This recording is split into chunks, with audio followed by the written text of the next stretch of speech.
So I get the honor of introducing our first keynote speaker. Our first keynote speaker is Rachel Orston. She is my good friend and mentor, advisor. She is a startup chick, right? My nonprofit, Startup Chicks. She has excelled in tech leadership, both in large corporations and in startups, right?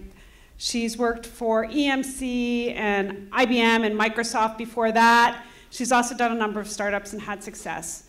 She helped grow, she joined the Silverpop team and helped grow Silverpop to acquisition, which is rumored to be of about $270 million acquisition, and she was one of the key leadership team members. And then most recently, she ran a startup called User IQ in Atlanta. That's a customer engagement software package. And in the 18 months that she was CEO of that company grew its ARR 300%. So she is an amazing tech leader, entrepreneur, startup chick, my mentor, my friend, Rachel Orston. Thank you. Thank you. Hey everyone, it's so really nice to be here. Jen and I go way back, and I might fold a few Jen stories in my presentation. I love small groups. This is a great group to be here and to speak to, so I'm going to try to make it as intimate and as real and as direct as possible. As Jen said, I'm a serial entrepreneur. I've had the pleasure of having to dig into some really meaty problems to try to get companies to like their first million, their first 100 million, and even their first billion. I'm married 18 years to a divorce attorney, which is the best decision I ever made. And I'll weave Todd into this. You're like, I didn't come here for relationship advice. You're not, think of it as like an added bonus. You'll get that as part of this. I have 2 teenagers, as if like being an entrepreneur is not tough enough. I've added glutton for punishment, and this is where you can find me. As Jen said, I have done a lot of different things, and now I have the pleasure of consulting and advising CEOs and companies across the world. I was just in Toronto, and I'm going to Orston next week, and so I love that I get to work with entrepreneurs every single day. So the title of this, what I'm going to talk about, is the long game. And I'm calling it the long game for a reason, because we hear a lot about grit and perseverance and finding your passion, right? We hear this as entrepreneurs all the time. And it's tough to understand what it takes to really have grit and develop grit. And I think about it a lot, being now in this space for 25 years and having a lot of gray hair under here. And so I wanted to kind of give you guys a bit more of a realistic perspective beyond just the hyperbole of how great grit is and how we should have grit, we should develop grit, and we all kind of know that, like duh, like of course, we all want to persevere, we all want to find that passion, but how do we really do it, right? What really goes into grit? What's really the hard shit that you need to do to build and sustain your passion? Okay, so that's what we're going to get into today. You guys ready? We're going to get into some stuff? All right, good. So, how many of you have read Grit? Familiar?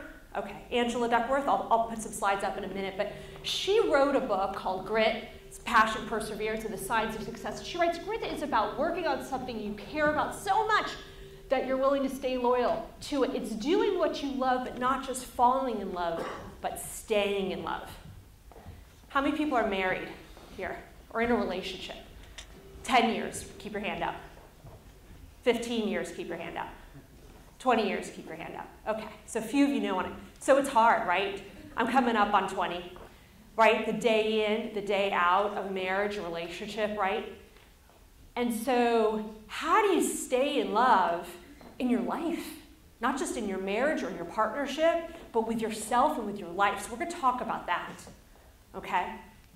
And if you want to know more about Angela Duckworth or the book, because it sounds like some of you maybe haven't read it, you don't even have, if you're not a big reader, the book's a like seriously easy read, like a weekend read. But she's got an amazing TED Talk.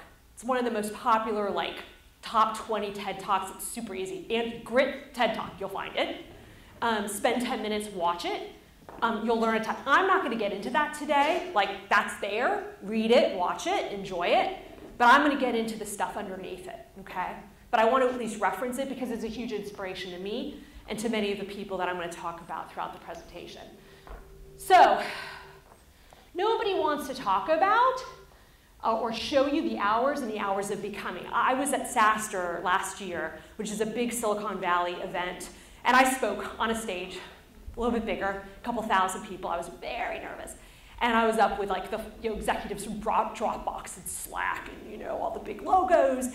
And it drives me nuts when you have these executives that come up and speak, and they talk about their successes and the challenges at that point were so far behind them that they're just kind of like these little droplets of distant kind of breadcrumbs that they leave behind their billions of success. That's not what this presentation is going to be. I think I'd rather show you the hard work of becoming and some of the hardships along the way. This is not a presentation of kind of how I've gotten to where I am and some of the successes. So just wanted to preface that. So I'm going to reintroduce myself because I think it would be very easy to talk about a lot of the success that I've had rising to different executive roles, running companies, earning my first million, et cetera, but a lot of my identity, beyond just the fact that I've been a CEO, I've been an executive at some of the biggest companies, I've been fortunate to live a very blessed life. I'm also a recovering people pleaser, negative self-talker, workaholic, and perfectionist. And that's really important to this presentation because kind of like saying you're an alcoholic, once an alcoholic, always an alcoholic, this is part of my recovery and who I am, and a lot of what's helped me build and sustain grit throughout my journey, and continues to be today. So I wanted to kind of reintroduce myself as that person because you're going to see some of that come out in some of the things that I talk about. So we're going to unpack grit a little bit over the next 40 minutes, and I've kind of developed a little bit of a formula with the help of other CEOs. So I have a coach and mentor. His name is Bob Lewis. He works with great CEOs as well, like Ben Chestnut at MailChimp or Kyle Porter at SalesLoft, my dear friend Eric Spett at Terminus. And through my work with Bob over the years, he kind of opened me up to this idea of the 6 Ps. Now, I call it the 6 Ps, but they stand for purpose, passion, preferences, proficiency, personal needs, and picture of success. 6 Ps. We're going to go through them all. But they're important because in my world and in my life and in some of the hardships I've had, the 6 Ps are what has developed the stamina and energy I have to persevere and make some really tough choices around who I am and what I stand for. Okay? And we're going to talk about each one of them. So first, let's get into purpose. Okay? When we talk about grit, when we talk about this idea that we need to persevere, develop our passion, continue on in our outlast, one of the biggest challenges that underpins all of it is, what do we stand for? What is our purpose? Are we even chasing the wrong thing? Okay? Are we in jobs right now? Are you in roles right now? That's not your calling. That's not what you want to do. And so one of the big things I learned early on in my career is that success without fulfillment is failure. Success without fulfillment is failure. And I'll explain that to you in a couple ways, because when it comes to purpose, one of the most important things you can do in your life is what I call take the call. Take the call. What does it mean to take the call? Well, you'll know, because there's going to be moments in your life where you're going to have like an aha moment. You're going to say, things need to change. Things need to change for me. I had several calls in my life. The first one came when I was super young. I was just starting out my career. And I see some of you maybe, how many of you are students right now or recent grads? Okay, so you can relate to this story. I was high school editor-in-chief of my paper. I wanted to be the next Christiane Amanpour. And I got accepted to Northwestern, Medill School of Journalism. I graduated top of my class. When Ted Turner was running Turner Broadcasting, this is many years ago, before AOL, before Time Warner, before all of that stuff, Ted had a program where he would take 5 people from across the country, and you could work for him directly and rotate through all the different units of Turner. I was one of those 5 people. I flew to Atlanta in '94. That's what brought me there. And you would have thought I was like a kid in a candy. It couldn't get much better than that, right? Journalism major, top of my class. Now I'm at CNN working for Ted Turner. Like, what else is there, right? So, and I don't know, maybe 20. And I'm doing the work, and I'm working for one of his executives, and I'm hearing about this internet thing. And I'm like, I really think this is going to be something. Like, I think I want to do this. And I had all these opportunities to do broadcasts and go down the CNN path. And at the end of this program, it was a year-long program, I took a really hard call. And I remember calling my folks, and I said, I'm not going to do broadcast journalism. And there was like silence on the phone, and they said, well, what do you mean? I said, yeah, Ted's starting this online thing, and I think I'm going to do that. And there was like dead silence. And my dad was like, I don't understand. Like, you're going to go do CNN? I'm like, no, I'm not. I'm going to go do this Cartoon Network online. He's like, cartoons? Like, what? Like, just, like we're coming. We're going to come to Atlanta and visit you. We're going to talk. We're going to talk. Don't do anything. Don't make any decisions. Don't make any decisions. We're coming. So my parents came, and they tried to talk me out of it, and they're like, we've invested so much. And it was done in the thing of like, not like we've invested in you. Like, we're here, we love you, we want to support your dream. This has been your dream. And I'm like, I don't know that it's my dream anymore. You know, I think I want to do. So it was a really tough choice, and it cost me the relationship with my dad to this day. I took a left turn, and I went into online media, and I think he was devastated. I think he even told me many years later, like, I think you didn't fulfill your potential. And that's always been super hard. But you know what? I learned early that it got easier after that first call in my 20s, that I took a different call. I just took a different call. And it led me down this technology path to where I am today. The second call came many years later at IBM, where I had been promoted a couple times. I was now working for the #2 guy at IBM, John Kelly, right under the chairman, Ginny Romney, and John had offered me basically a fast track to a senior vice president position at IBM. I was 42, and it was a sizable package, a relocation to headquarters, and this and that. He'd taken me out to this big dinner to kind of talk to me about it and open up, would I move? What would it look like? This and that. And I graciously thanked him, and I came home to my hotel after that meeting. This was not that long ago. This was in 2016, and I cried. I cried. I cried because I didn't want it.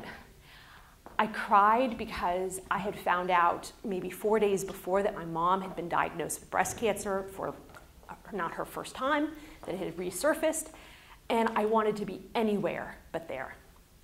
And I'm like, what do I do? How do I make this tough choice?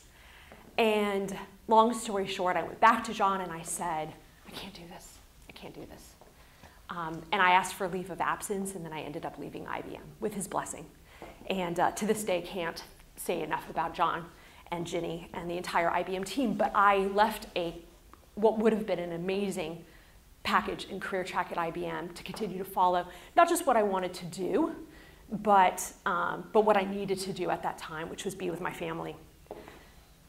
So taking the call, you'll have those moments, and it'll be really easy to brush it under the rug. Like, it would have been so easy for me to have not left IBM because the money was so good and the package was really great. It would have been so easy for me to have done CNN because that's what I'd been, invested in. And I could have felt so guilty about all the money that my parents spent on college education and blah, blah, blah.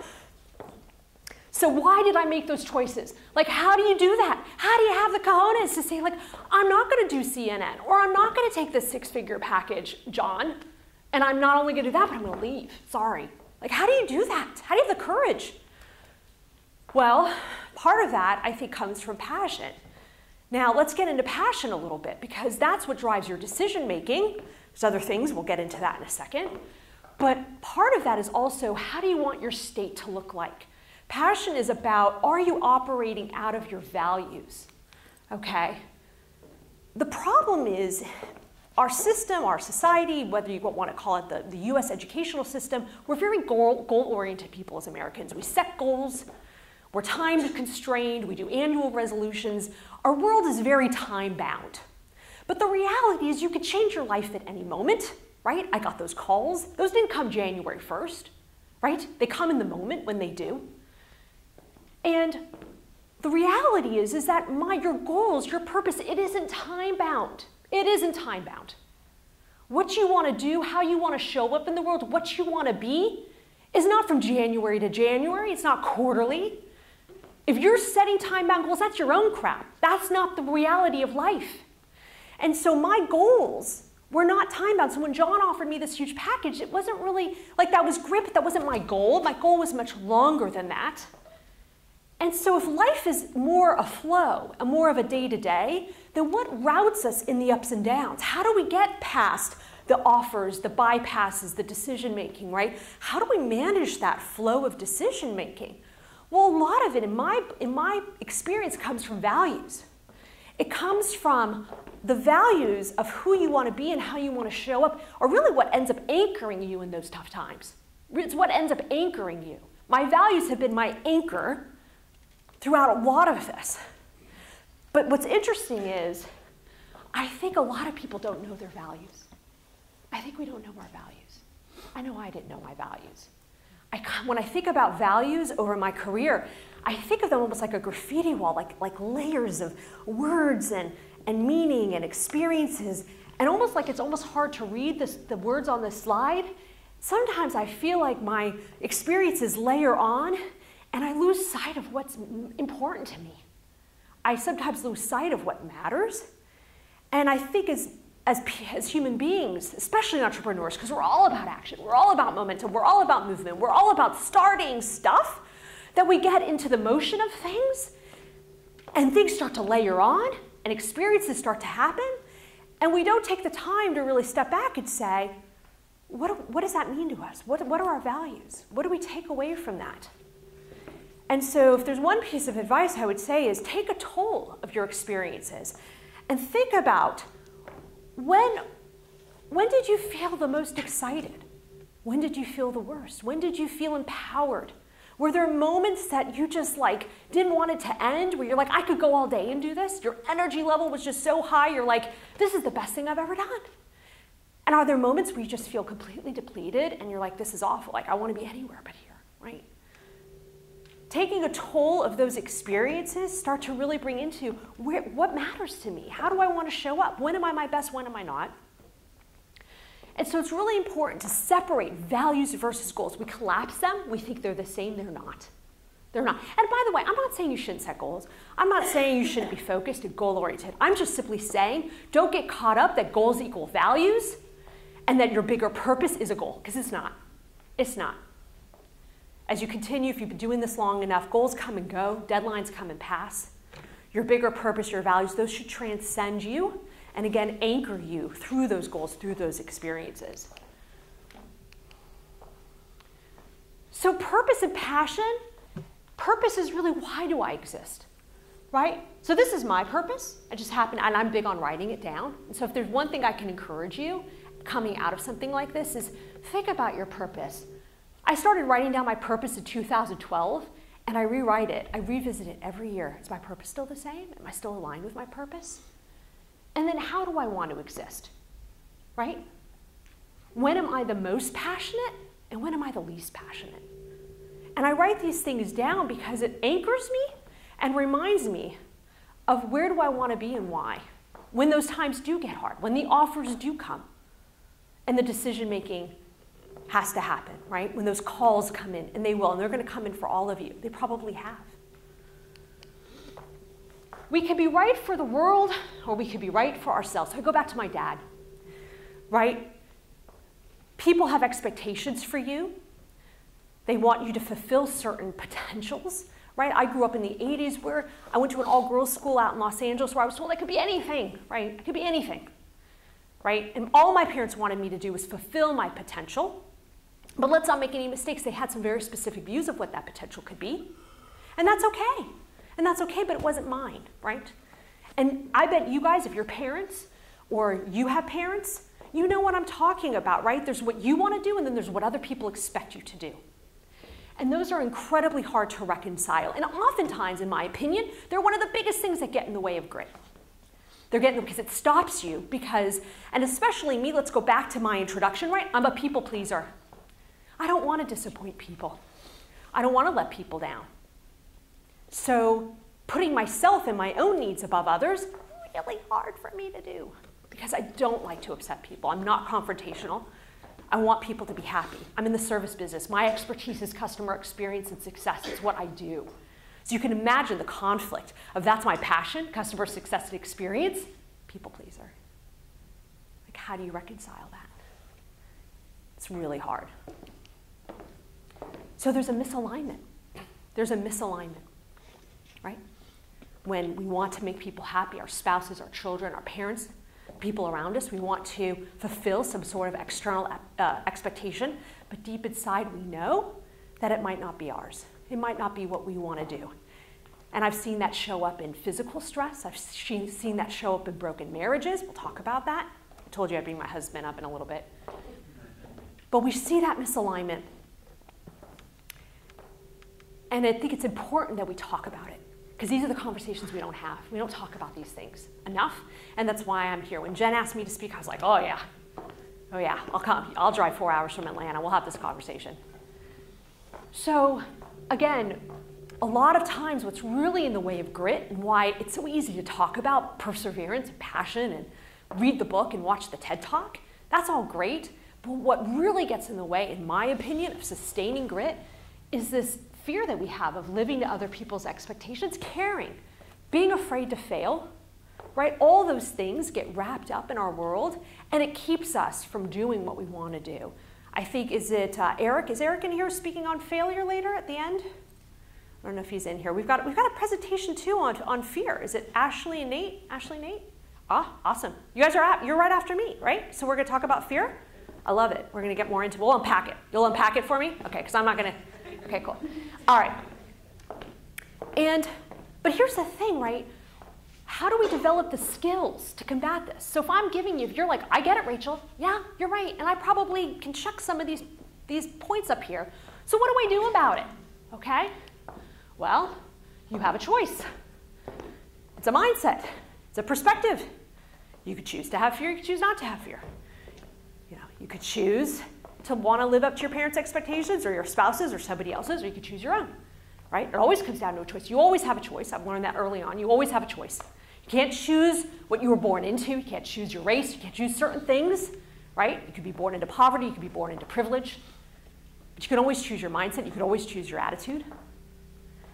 They say that grit increases with age. So this came from Angela's research, that you get grit over time.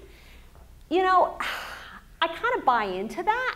I'm hovering on this end of the spectrum now. Some of you are laughing because are you looking for you on the board or? Yeah. So I think it goes into the other lens of, is passion found or developed? Is passion found? We talk about finding your passion. I'll find it. Like I've never just opened it up as a gift or like it arrived from Amazon Prime. I don't know, finding your passion or developing it. I think that if you go into it with the mindset that passion's not just going to show up, it's not just going to arrive one day, it develops over decades and years of practice and preparation and experiences and exposing yourself to different skill acquisition. So I think one of the biggest mindset shifts I could give you that will get out of that weight of goal setting and putting pressure on yourself is you might not know what your passion is, and that's perfectly fine. As a matter of fact, especially if you're the ones that raised your hands and you're still at school, you probably don't. You might have some ideas. But passion isn't found, it is developed. And so what you need to do is start to get out there and build the skills and build and acquire the experiences necessary to really fulfill and see, is this my passion or is it not? Now, I could have gone down this, so let's go back to my Turner experience. I could have found myself doing the technology thing and hated it. And I could have gone back to broadcast. Now, it might have been a little bit harder, but I could have done that. But I didn't. I found it, I went, and I loved it. And I've never looked back. That was my experience. But I've seen plenty of people acquire and get into it and put themselves into action and motion only to find out, like, this isn't what I want to do. Fantastic. But the point is, put yourself in motion Don't wait for it to be found. Don't think it's going to arrive in some big moment. It's not one moment. It's just this series of moments. And again, don't be paralyzed. Action over inaction is the most important thing. Putting your body, being here, like coming to this conference and saying, you know what, I'm going to spend my Friday with people, with like-minded folks. I'm going to put myself in sessions and opportunities to meet and learn things. All of you are doing that with the goal, hopefully, to better understand yourself and understand your purpose and passion, right? So let's talk about the third P, preferences. Again, I want to talk about the real hard stuff that gets in the way of grit, that gets in the way of us finding our purpose and our passion, our needs versus our wants. So I say it's your hierarchy, choose wisely. We all have needs, we all have wants, and lots of times that inner psychology gets in the way also of our decision making. I have a friend who is fanatical about being on time. Like literally we make dates and I know if I'm a minute late, it's gonna like ruin the whole dinner. She gets like so, it drives me nuts to the point where, it's a longer story. But she has this thing about being on time. Now I get it, I get it. But I also think that for her, certainty matters. When you're a type of person that values things starting on time, you value safety, you value certainty. You value knowing that that person's going to be there when they said they were going to be there. So my girlfriend Laura, high importance placed on safety and certainty. That matters to her. Fine, fine. But you might also have, if safety is really your hierarchy of need, that might mean consistent salary, compensation, predictability, right? I value that. It might be harder for you to put yourself in unknown, uncertain environments, right? Or you might really value belonging and being needed and being part of a group. And so again, the recognition, the belonging, how family sees you, your identity might be higher on the scale. Don't be mistaken, the Maslow's hierarchy of needs, this plays a role in your life. This is happening all the time in your background, in your narrative. Security, belonging, connection, safety, or personal growth. Personal growth and fulfillment, right? I care about growing. I'm a human becoming, not a human being. I'm evolving, I'm growing, I'm learning. Failure's okay, experiences matter, moments matter, skill acquisition matters. That's at the top of my pyramid, right? But I think one of the biggest things I would push you guys to be very real with yourselves is, what's my hierarchy of needs? Where do I get stuck in those needs? What need tends to take the dominant position? Is my comfort zone, is my blanket security and predictability? I need that. Is my comfort zone belonging and identity and being liked? What are those basic needs that I need to have that I find kind of take over, that narrative that take over when I'm not being true to really what I want to do? Okay? Because preferences matter. And sometimes you have to write those down and really take a hard look at this and say, do I need to reorder my hierarchy? If I really looked at my hierarchy today, what's at the top and what's at the bottom? And where do I fall? Okay? And so I obviously think that if you want to build grit and you want to persevere, you got to look at that hierarchy and you've got to adapt. You've got to be willing to say, you know what? Security and predictability is playing too much of a role in my life today. I need to make some major changes.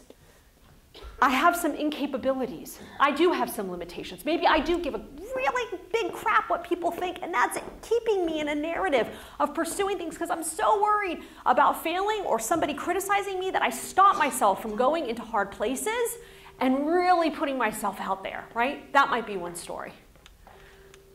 But I would say to you that to really get gritty, the first steps is confronting this. Confronting yourself, confronting those limitations, confronting your constraints. See those incapabilities. See your own hierarchy. See what's going on inside. And switching your narrative. Starting to speak your narrative. Because what we say, how we show up, what we say, our actions and words create our future. And so if we're speaking, if our actions are creating something different, because of our preferences, we're not living the life that we want to live. We're not fulfilling that potential, that purpose, and that passion. So let's talk about the fourth P, proficiency. So I'm speaking a lot of different things, and this all sounds interesting, but you're like, this is hard, right? And it takes skills. And you might be saying to yourself, I know these things about me. I know that I'm weak in these areas. I know that my hierarchy may be off. I know what's keeping me back. But what do I do about it? And how do I fix it, right? And I would say, do you have the right skills? And you might not. I didn't. I did not have the skills. So it's a good example. You might say, why did I stay at IBM? I had this great acquisition. I was this executive at Silverpop. I came to Silverpop when it was about 18 million in revenue, helped grow it to over 100 million in revenue in like 3 years. I had this great exit. Everybody left IBM. Nobody wanted to stay at IBM. All the entrepreneurs were like, I'm out. Like, it's IBM. Like, I'm an entrepreneur. Like, I'm not going to stay at IBM. And I'm like, I want to stay at IBM. And they're like, what the F? Like, why? Like, you can go work for any big startup right now. Like, why do you want to hang out at IBM for 2 more years? Now, granted, there was a check waiting for me at the end of those 2 years. But it wasn't just the money. I said, you know, there are skills that I wanted to acquire while I was at IBM that aligned with my purpose and what I wanted to do. I said, there's 2 things. I said, I don't have international exposure. I wanted to travel. I wanted to understand different cultures. I wanted to understand different cities. I felt very US constrained in my experience, and I wanted to get out there and see the world. So I used IBM. I leveraged my IBM. I said, in the 2 years that I stay with IBM, I'm going to turn it into the best experience of my life. Little did I know I was going to get promoted and be offered that amazing package in the process. But I ended up opening up offices for Silverpop in Dubai, in Shanghai, in Tokyo, in South America, in Colombia. And it was amazing. I just got to immerse myself for weeks at a time in different cultures and meet people from different cities. And the cost was I didn't see my family for a year, but the experience and the skill acquisition was incredible. And my family knew what we were doing. We went into it open-eyed. My family knew I was going to be spending a lot of time out of the house, and it was a great experience. The other thing is I wanted to get in artificial intelligence. And I told them, I said, if I'm going to stay, I want to go work in Watson. I didn't know shit about artificial intelligence. I didn't know anything. I didn't know what Watson even was. And many of you probably don't. And when I talk to people, they're like, I don't know what Watson is. And I wanted to do that. And so I stayed my 2 years because I wanted the skill acquisition. It wasn't necessarily my goal was longer term. I didn't have a goal to become a big executive at IBM. That wasn't like, I wasn't trying to work the corporate ladder. I was like, you know what, I'm going to do this and I'm going to build the skills because I knew that there were skills that I wanted to acquire that I just didn't have. Now I know a crap load more about artificial intelligence than I ever possibly could know. And now I've traveled the world and I feel like I can relate to people in cultures and in environments that I never did before. And I did that all because of the support from IBM. The other big thing is I took design thinking classes in their Orston Center. And I could go on and on and on. My IBM experience was immense, but I went into it knowing that I wanted to acquire skills. And one of the biggest things I could say to you is, if you are weak in skills right now, put yourself in places where you can acquire them. You may not be making money. You may be interning. You may not be paid very well, right? Money, dollars can be spent, right? $1 earned, $1 goes, unless you're like an amazing, unless you're Warren Buffett, you can invest like crazy. You could take $1 and turn, I have friends that are actually magicians when it comes to that. I'm envious because I'm not the best investor. I can't take $1 and turn it into like, thousands. That's not my skill set. But I do believe in my heart $1 can be spent, but skills, relationships, those go on forever. Those will serve you over and over and over and over and over again in your life. So especially if you're out there and you're young and you're just getting into this game, don't focus on the dollar as much as I know you want to make money, and I get it. But focus on the skill acquisition, focus on the proficiency, focus on building relationships that will serve you along your way. I also highly recommend, such a no-brainer, but Clifton Strengths. These guys have been around. They were formerly Gallup. When I coach leaders today and work with companies, many people don't really know what their proficiencies are, or they have a false sense of what they think their strengths and weaknesses are. Gallup has like this, 34, I'm not here to promote them or like plug them, but I wanted to show it's like 40 some odd dollars. Do it. They're really good. I mean, they've been in this game for a while. Like, it's one of those things you can't game it. Like, you could try to like get them to think what you are, but like they'll figure it out, like where your strengths and weaknesses are. I mean, they had me to like a T. And the algorithms have only gotten better. So they've got this whole paradigm where they'll show you like out of these 34 strengths, like where you are and where you're not and why, based on how you answered it, very revealing about yourself. Like, again, 40-some odd dollars, highly encouraged just to see what your own results are and if what what Clifton shows reflects some of your own understanding. Totally worth it. But beyond that, I think it's important not just to know what you're good at, but what you enjoy, because here's the thing, what you may be really good at, you may not enjoy doing. It may not be what motivates you. Like, I'm actually really good at spreadsheets. I never thought I'd say that. Really hate doing them. Like, I could be a CFO, I've run companies, I could be a spreadsheet jockey, totally like not at all what I would ever want to do. Put a gun in my head, right? So there's motivated proficiencies, okay, versus like things that might come naturally to you. And the worst is when I see people do things that they're really good at that they don't like doing, but they stick with it because they're just good at it, right? You probably all have those skills, right? We're all blessed with maybe some natural talents. Just because we're blessed with them, like, doesn't mean that we enjoy them, okay? Doesn't mean that they motivate. It doesn't mean that they get us up in the morning and want us to become better versions of ourselves, right?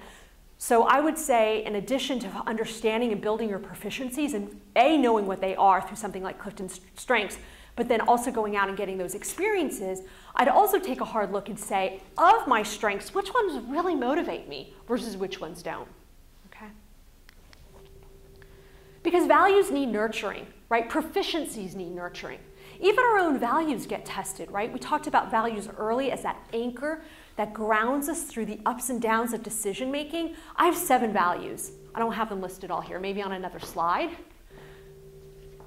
I'm a big action impact, and as you could tell, I have a lot of courage. I can get up and speak. When I was at IBM, you might be saying, how did she get so promoted so fast? What happened? What's the backstory there? Like, I wrote a letter to Ginny Romedy, an open letter. I published it on things that I thought she needed to do to improve the company. Yeah.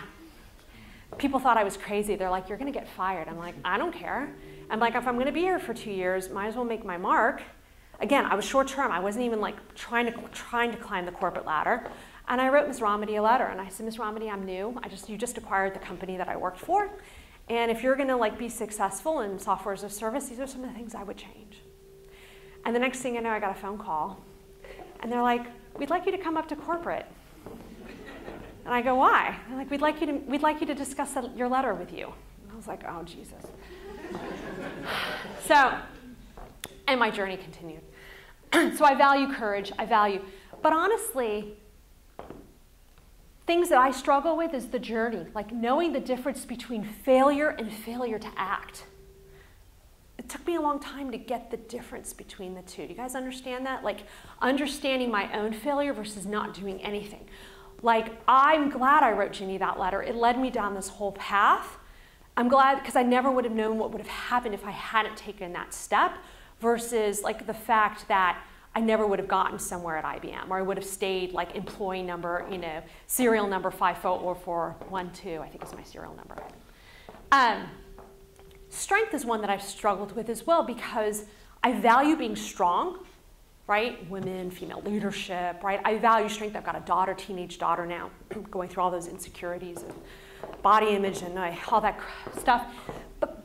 So I had this value of strength in my life for a long time. It took me now, and as I'm ending my 40s, to say it's not just about like the strength. It's about like rest, recovery, like taking naps, reading a book, not the gym at 5 a.m. and the go, like show up strong. It's like, I need to take a day off and just not do anything. Like not check email, right?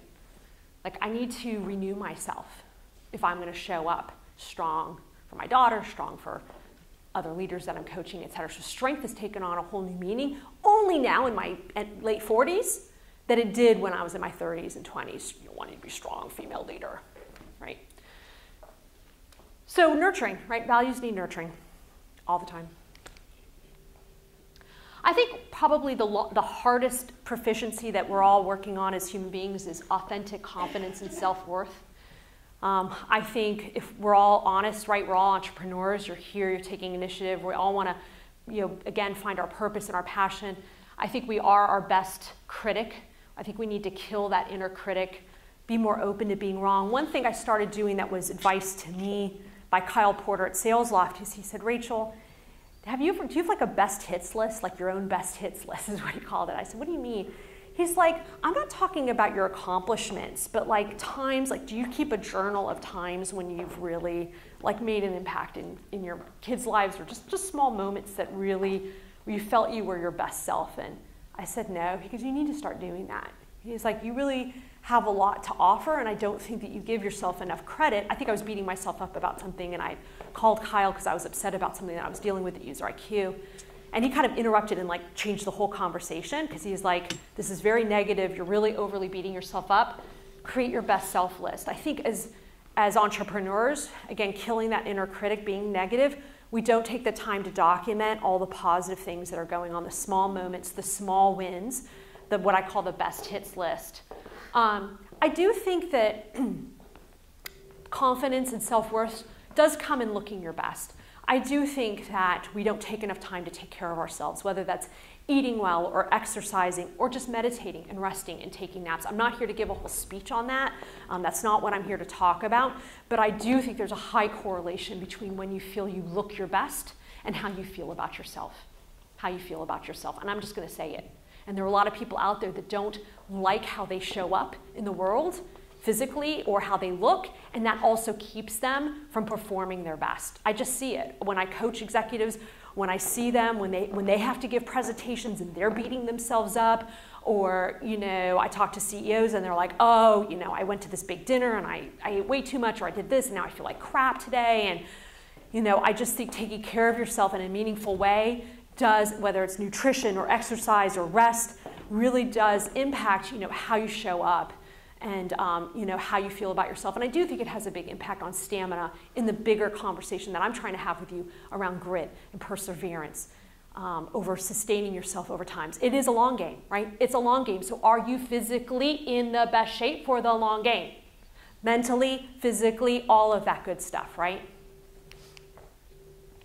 So finding that stamina, getting underneath the grit, really building that, really requires getting into this purpose, passion, preferences, proficiency. Like my charging station is when I know I'm getting awesome power when I'm aligned on all four. I'm not always, I'm off usually.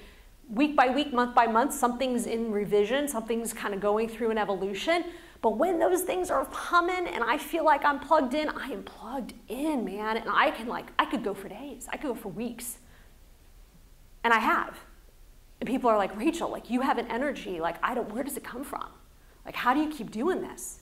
I feel 25 inside. I don't feel, almost 50. I just don't, right? But people ask me, where do you get it? I'm like, I don't get it from smoothies. I get it from this, right? We also have personal needs. So I'm going to talk about P's 5 and 6 for a minute, because many of you may not want to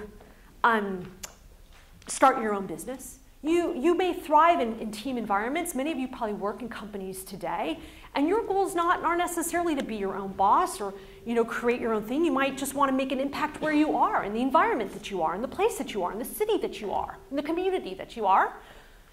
So personal needs are really important. And the top things that I think kill is when your personal needs don't match with your environment or even your relationship. So I'm going to bring my husband back in. I told you I would, the divorce attorney. One of the big things that kill a relationship faster, and you might think it's cheating. Todd's been doing this for 20 years. What's the top divorce? Cheaters, drug dependent, all those things. Again, the way I'm telling you, the number one reason why people get divorced, money. Money, money, money, money, money. Why?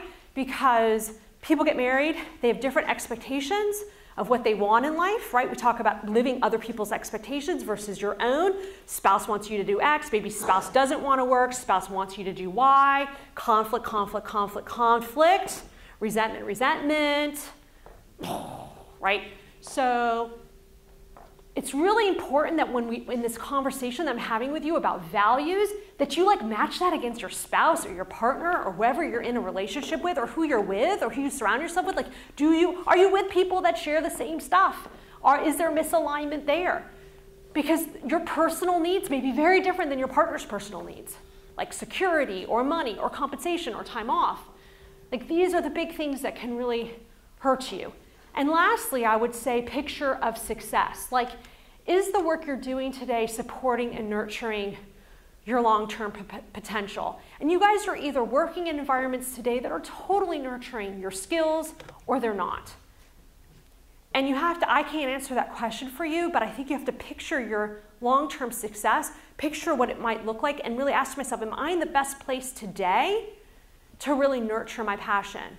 And I've asked, like when I coach people, I've had CEOs leave positions. I'm no longer at User IQ. By any measure, it was a great success. As Jen said, we've grown it. It was a great thing.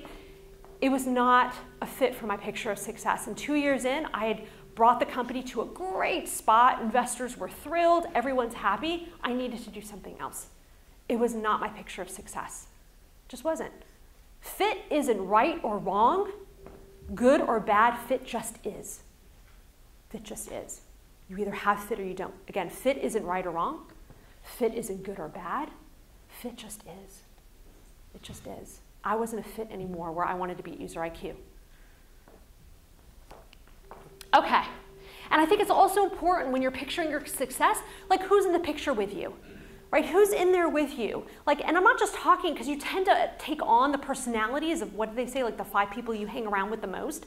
Like, take a hard look at the people you hang with, or even like the people you follow on social media, etc. Are they aligned with your purpose and passion and goals or not?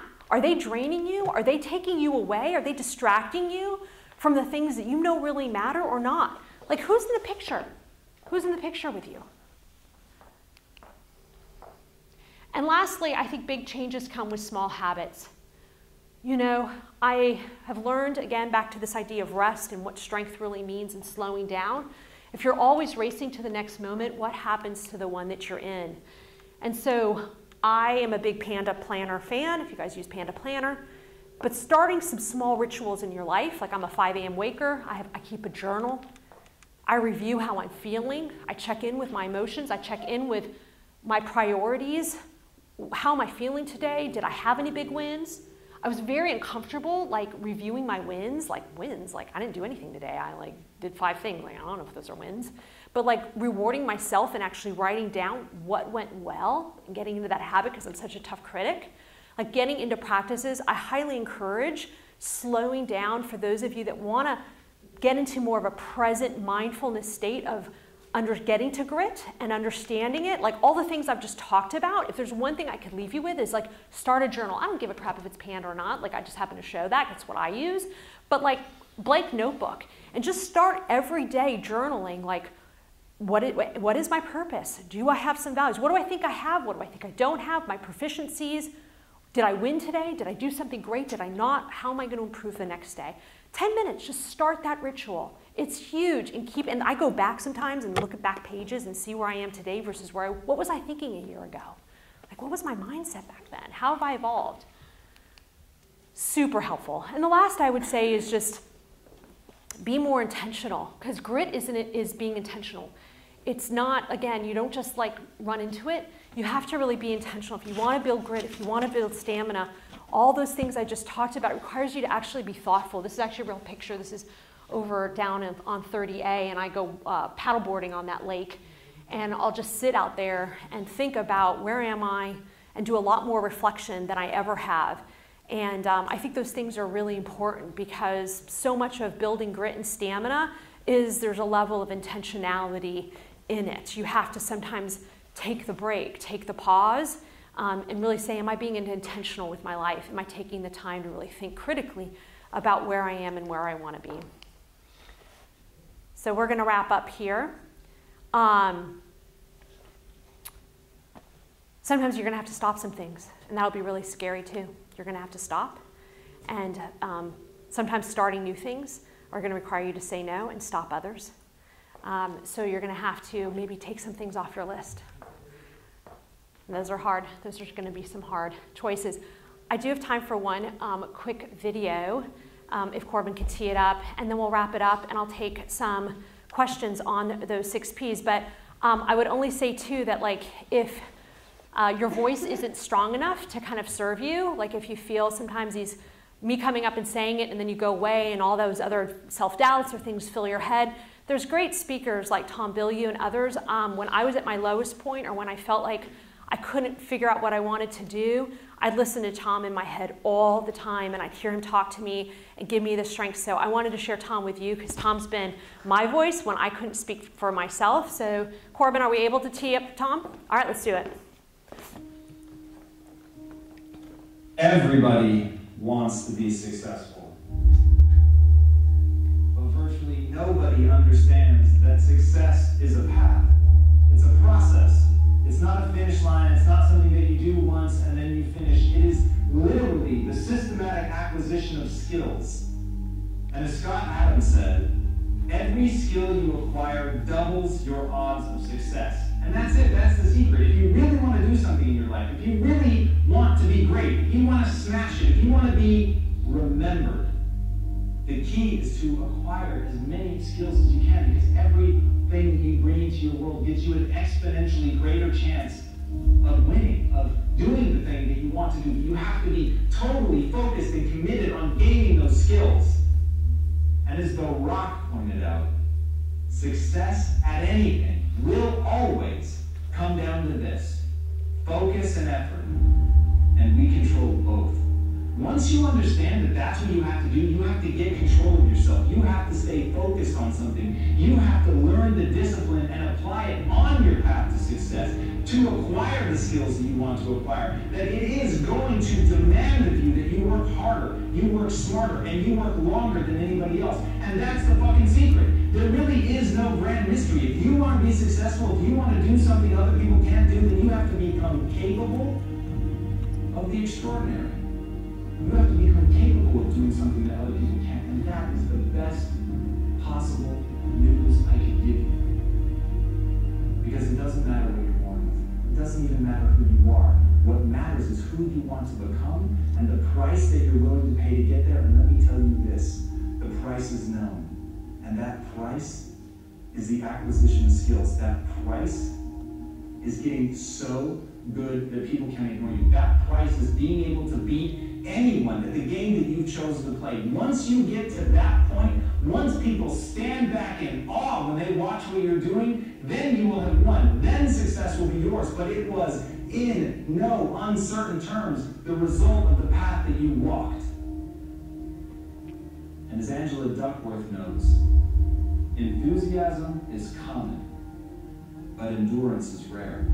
So when you sneak out that first lead, when you get ahead of people and you think, hey, I've acquired this skill, I've done something, people are looking at me like I can't be stopped. Remember that right now, at this moment, someone is practicing. While you're not doing the thing that you need to be doing, while you're sitting back in your laurels, very happy with what you've accomplished, somebody else is going to eat your lunch because they have a passion and enthusiasm that endures. And at the end of the day, if you can want something so badly, if you fucking burn from the inside to do something, to become something, to become capable of more, then you will endure. Then you'll be able to push past other people. Then when other people break and they lie in your wake, you will push forward. Because that fucking thing in you that you've cultivated is the ability to endure. It is not the ability to be a badass. It is not the ability to think that you're cool. It is the ability to kick your own ass, to deal with what is boring, to live in the pain, to step towards anguish, to know that suffering is a choice, and you choose to turn it off because you know on the other side of endurance, on the other side of outlasting everybody else, is a skill set that makes you unstoppable. So I really like Tom. He keeps me going, and I hope you guys enjoyed that video because, you know, for me, it's been that journey. I didn't realize there were that many F-bombs in there. Sorry about that. But I think that, again, grit and perseverance is all about the 6 Ps. Again, purpose, passion, preferences, personal needs, picture of success, right? These are all things that matter. I really hope that my presentation resonated with you because I'm on a journey for skill acquisition. It's not about the things that I've earned or the things that I've done or the titles or the companies that I've run or the things that I've done in my life. It's about the journey that I'm on and the things that I'm learning. I happen to be incredibly good now in certain areas of my life. I have acquired a skill set that, you know, people now come to me that's bar none, but it took me that journey to get there, and that's really what I want from you. And you're doing that right now by coming to this conference and building the skills and acquiring it through all these awesome sessions that are coming today. So super glad that you're here. Thank you, Jen, for having me and letting me talk about this really important topic. I hope you got something out of it. Again, I'm Rachel Orston. This is where you can find me. Thank you.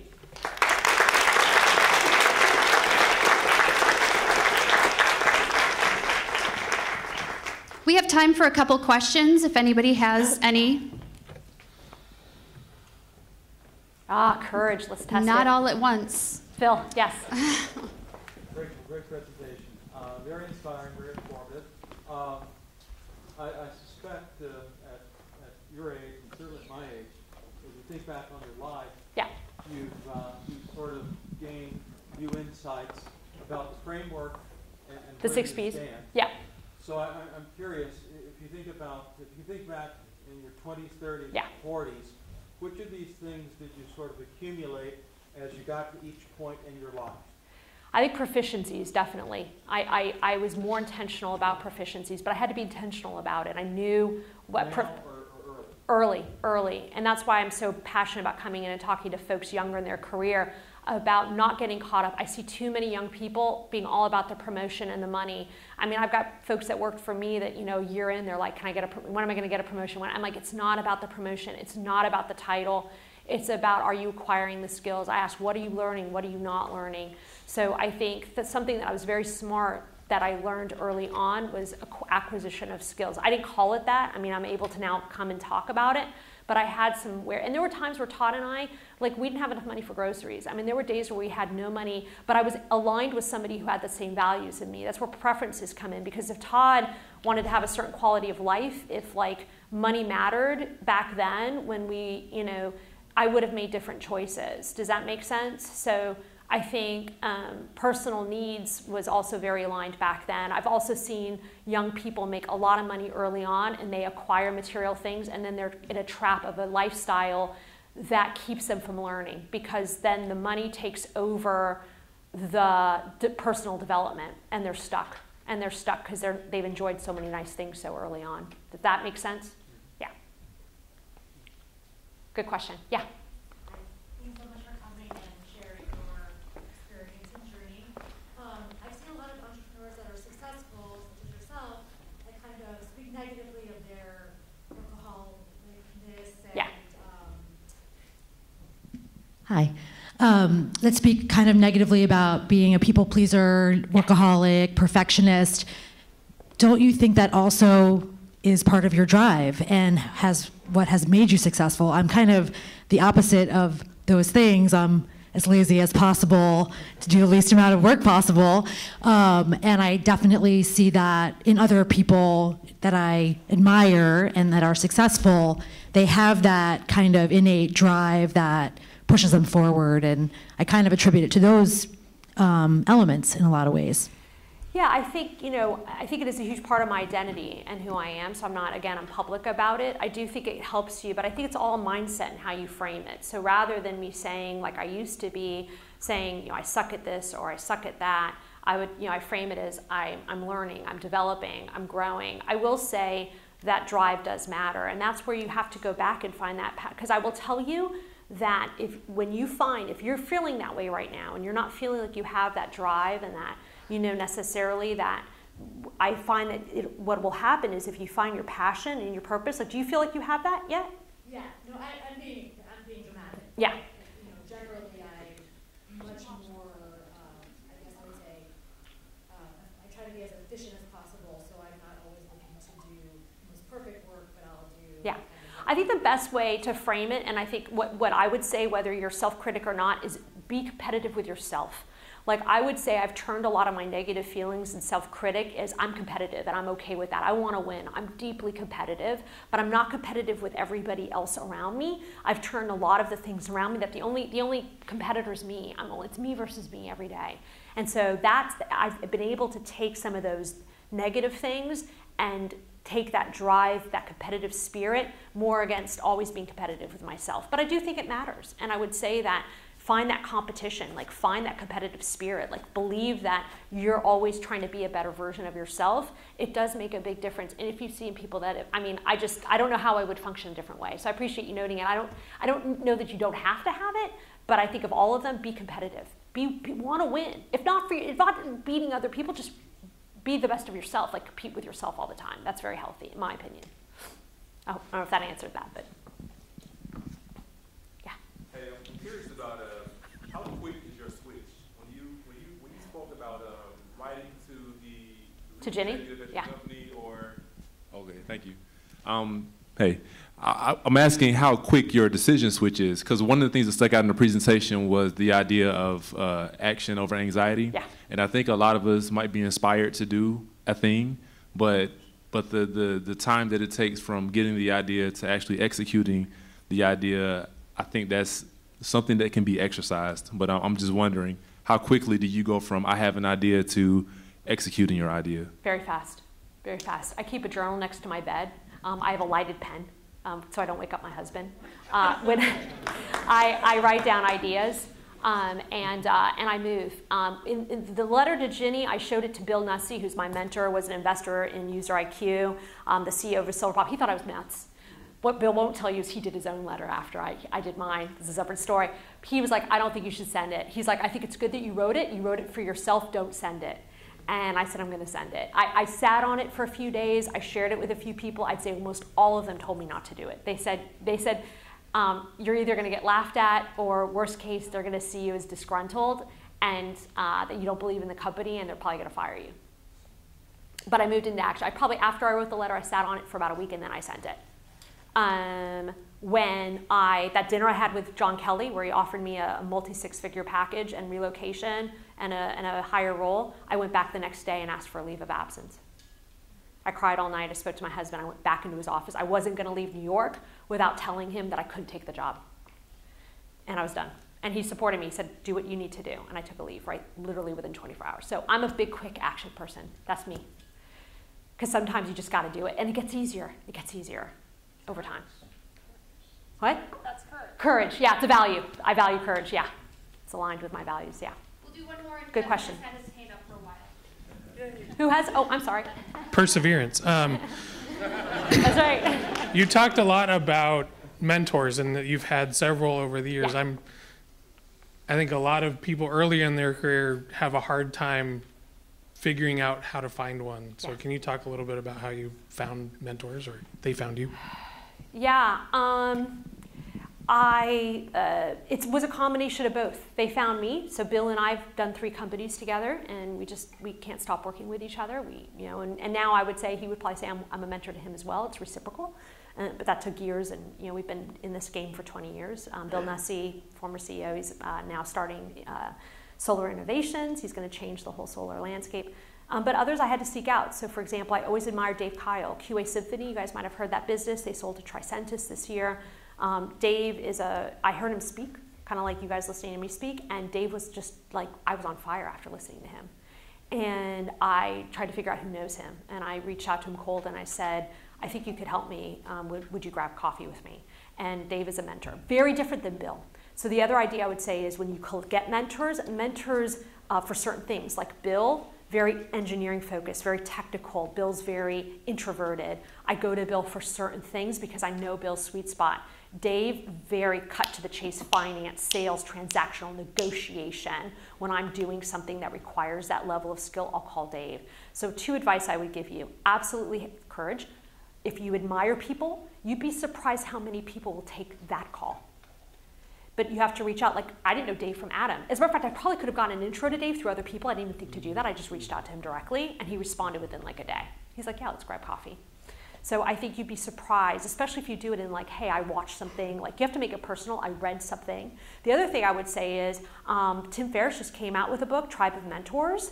Highly recommend it. So Tim Ferriss emotionally lost a bunch of his mentors and who passed away, and decided to write a book for people that don't have mentors, and interviewed like 80 mentors and some of their best advice.